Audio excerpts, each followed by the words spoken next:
Assalamualaikum warahmatullahi wabarakatuh. Alhamdulillahilladzi ansha'a wa birra wa khalaqal ma'a wassara wa abda'a kulla syai'in wa dhara la yaghibu an basarihi saghirun namli fil laili idha sara wa la ya'zubu an ilmihi misqalu dzarratin fil ardi wala fis sama' lahu ma fis samawati wa ma fil ardi wa ma bainahuma wa ma tahtas sara. Wassalatu wassalamu ala sayyidina Muhammadin sahibil maqamil a'la wa ala alihi wa ashabihi wa manittaba'al huda amma ba'du. Qala Allah ta'ala fi kitabil karim, a'udzu billahi minasyaitonir rajim. Bismillahirrahmanirrahim. Syahrul Ramadan alladzi unzila fihil Qur'an hudal linnasi wa bayyinatin minal huda wal furqan. Wa qala an-nabiyyu sallallahu alaihi wasallam man shoma ramadhana imanan wa ihtisaban ghufira lahu ma taqaddama min dhanbihi wa ma ta'akhkhar. Shadaqallahu al-adzim wa shadaqa rasulul habibul karim wa nahnu ala dzalika minasyahidin wasyakirin walhamdulillahi rabbil alamin. Amma ba'du, para masyayikh, para ustadz, para kiai, para senior, teman-teman seperjuangan yang saya muliakan dan ta'zimi serta dimuliakan oleh Allah Subhanahu wa taala.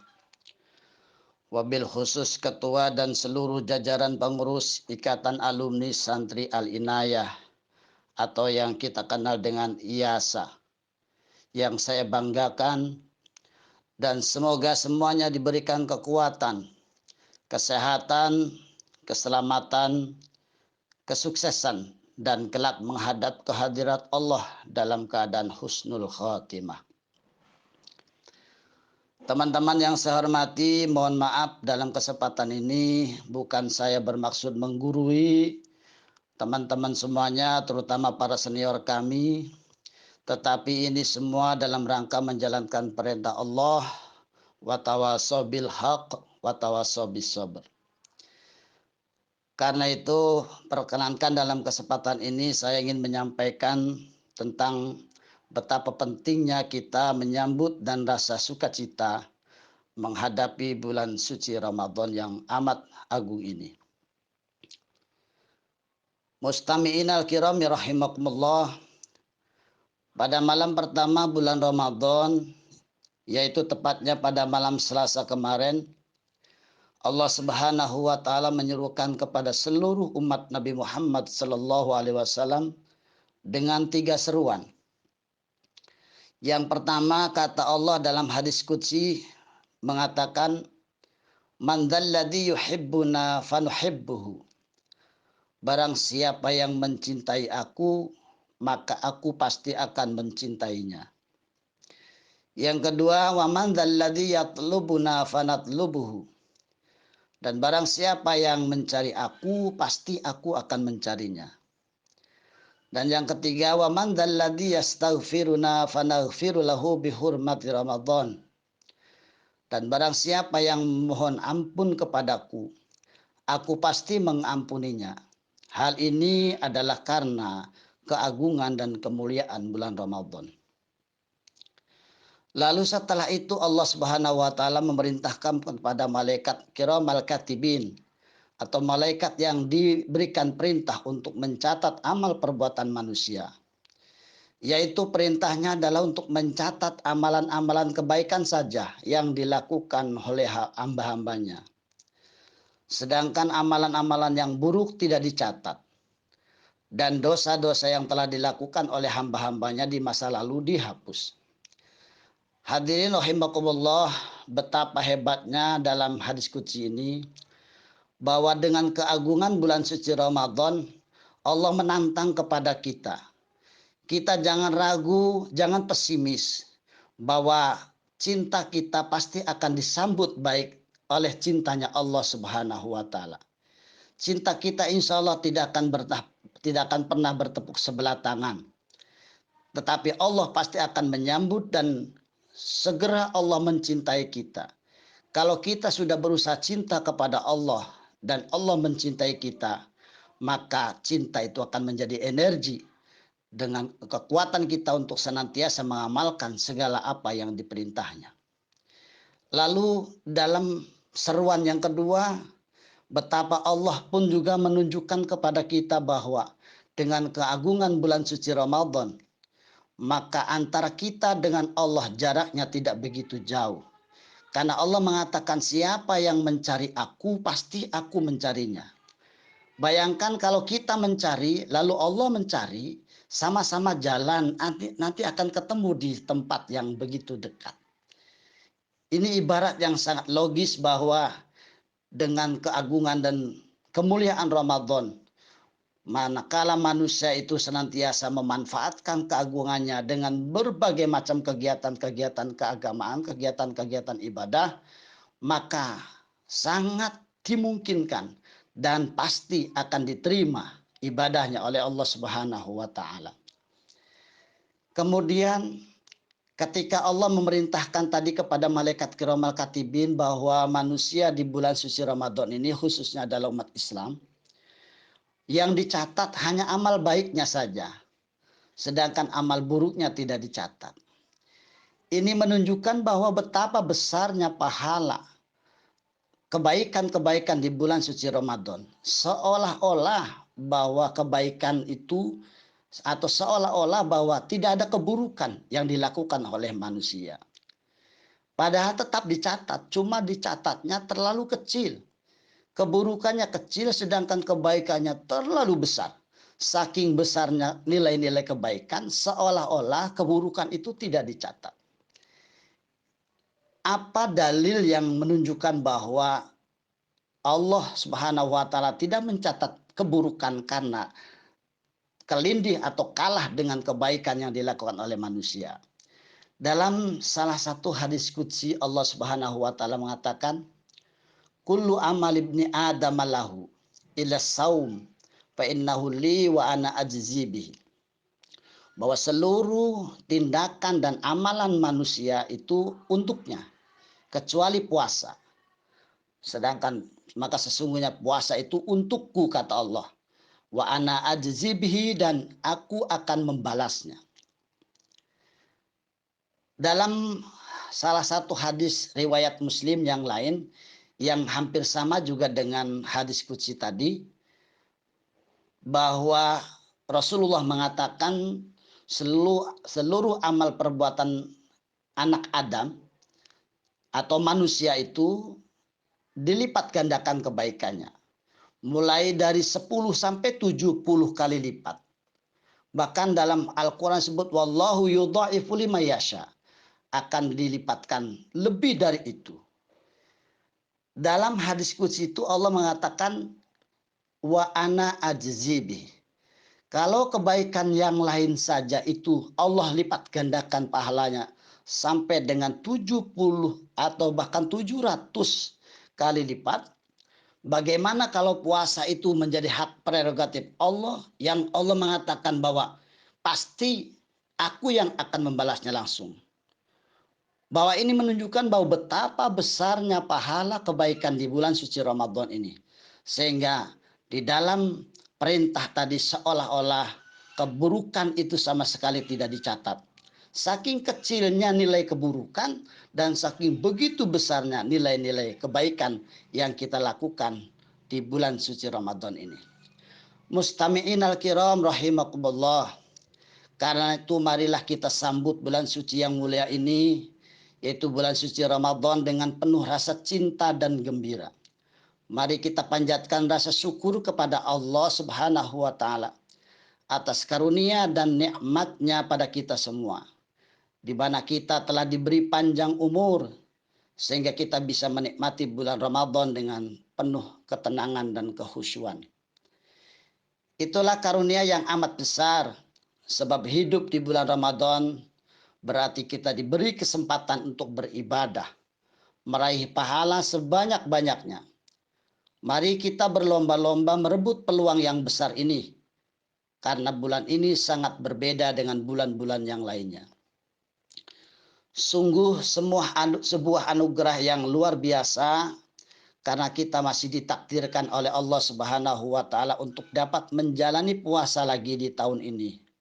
Coba lihat betapa banyak sahabat-sahabat kita, guru-guru kita, teman-teman kita, bahkan saudara-saudara kita di tahun yang lalu, beliau atau mereka masih bersama dengan kita. Namun kini mereka telah dipanggil untuk menghadapnya. Karena itu Rasulullah Shallallahu Alaihi Wasallam telah mengingatkan kepada kita dengan sabdanya, "Lau ta'lamu ummati ma fi Ramadhana, latamannau an takuna sanatu kulluha Ramadan." Pada bulan Ramadan ini seandainya umatku tahu tentang apa yang terdapat di bulan Ramadan, niscaya mereka akan menginginkan 1 tahun penuh menjadi Ramadan. Kenapa mereka mengharapkan 1 tahun penuh menjadi Ramadan? Karena ternyata ada beberapa keistimewaan di bulan suci Ramadan ini. Yang pertama, bahwa di bulan suci Ramadan ini sesungguhnya kebaikan semuanya dikumpulkan. Al-hasanatu mujtami'atun. Seluruh kebaikan berkumpul di bulan suci Ramadan. Orang yang tidak pernah bersedekah saja di bulan suci Ramadan itu tergerak untuk bersedekah. Yang malas melaksanakan sholat saja, bahkan di bulan suci Ramadan, apalagi yang wajib, yang sunnah, bahkan yang panjang sekalipun, dia mau melakukan. Ini menunjukkan bahwa kebaikan-kebaikan di bulan suci Ramadan ini sangat banyak sekali. Itulah hebatnya dan mulianya serta agungnya bulan suci Ramadan. Yang kedua, wa ta'atu maqbulatun. Bahwa ketaatan di bulan suci Ramadan akan diterima oleh Allah Subhanahu wa taala. Kemudian yang ketiga, wa da'awatu mustajabah. Doa-doa kita akan diijabah. Kemudian yang keempat, wa dzunuba maghfuratun. Dosa-dosa kita akan diampuni. Dan yang terakhir, wal jannatu mustaqatun. Surga pun rindu kepada kita. Inilah 5 keistimewaan yang terkandung di bulan suci Ramadan dan tidak ada di bulan-bulan yang lain. Sungguh bulan ini merupakan ajang persaingan yang hebat untuk kita bersama-sama berlomba memperbanyak amalan-amalan, memperbanyak pahala, mempertebal iman dengan melawan hawa nafsu kita. Pada bulan Ramadan ini kita tak hanya menahan lapar dan dahaga, kita juga menahan hawa nafsu kita dari melakukan perbuatan yang bukan-bukan atau yang tidak ada manfaatnya. Semoga amal ibadah kita diterima oleh Allah Subhanahu wa taala dan kita akan menjadi insan yang muttaqin seperti yang Allah firmankan dalam surat Al-Baqarah ayat 183. A'udzubillahi minasyaitonirrajim. Bismillahirrahmanirrahim. Ya ayyuhalladzina amanu kutiba alaikumusyamu kama kutiba alal ladzina min qablikum la'allakum tattaqun.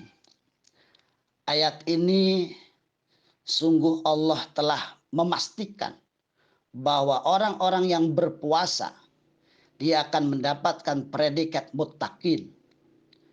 Muttaqin itu artinya adalah orang-orang yang bertakwa. Yaitu orang-orang yang memiliki keyakinan yang mantap kepada Allah Subhanahu wa taala.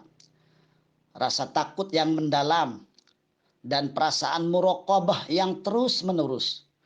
Orang yang takwa menyadari dan meyakini bahwa dirinya senantiasa dilihat, didengar dan diketahui oleh Allah yang Maha Melihat, Maha Mendengar dan Maha Mengetahui. Tentu perasaan tersebut dapat membangkitkan kesadaran yang tinggi untuk selalu melaksanakan perintah-perintah Allah dan menjauhi larangan-larangannya. Untuk merealisasikan peningkatan ketakwaan diri kita di bulan Ramadan ini yang penuh berkah dan ampunan ini, kita perlu melakukan langkah-langkah yang realistis yang dari waktu ke waktu semakin menampakkan indikasi peningkatan ketakwaan. Di antara amalan-amalan itu antara lain kita melakukan puasa dengan sebaik-baiknya, membiasakan diri melaksanakan ibadah-ibadah yang diperintah Allah, baik yang wajib maupun yang sunnah, dan meningkatkan interaksi dengan Al-Quran dengan banyak membacanya dan berupaya memahaminya agar dapat dijadikan sebagai petunjuk hidup. Lalu yang menjadi pertanyaan, apa hubungan takwa dengan puasa? Adakah keterkaitan menahan lapar dan dahaga dengan takwa?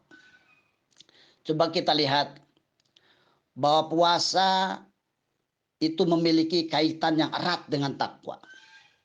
Bahkan takwa adalah menjadi tujuan utama dari pelaksanaan puasa tersebut untuk membentuk manusia-manusia yang muttaqin. Bahwa bertakwa merupakan satu sikap di mana seseorang mentaati perintahnya dan menjauhi larangannya. Baik saat ia sedang sendiri atau bersama dengan orang lain, di tempat ramai maupun sedang sendiri menyepi. Dengan demikian, seseorang yang bertakwa selalu merasa diawasi oleh Allah, sehingga memberikan implikasi pada setiap gerak-gerik, tutur kata dan tindak tanduknya yang penuh kewaspadaan dan hati-hati.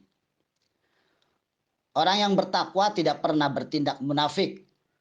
Ia tak akan menjadi manusia bertopeng, di mana saat berada di hadapan banyak orang tersenyum manis, lembut dan penuh kasih sayang. Akan tetapi saat semua mata yang memandangnya telah pergi, ia berperilaku sebaliknya, kasar, mencaci dan mengumpat. Bahkan tidak sedikit yang bersikap ria, di mana di hadapan semua orang ia begitu rajin, baik dalam beribadah maupun bersosial, agar dianggap sebagai orang baik, soleh dan dermawan. Oleh karenanya, maka puasa menjadi satu medan untuk melatih kita semua agar terbebas dari semua keburukan atau penyakit hati. Mungkin itu saja dalam kesempatan yang singkat ini kami sampaikan. Mudah-mudahan ada manfaatnya atas segala kehilapan. Mudah-mudahan dimaklumi dan dimaafkan. Kebaikan semuanya dari Allah dan keburukan pasti datang dari saya sendiri. Wabillahi taufiq wal hidayah waridho wal inayah. Wassalamualaikum warahmatullahi wabarakatuh.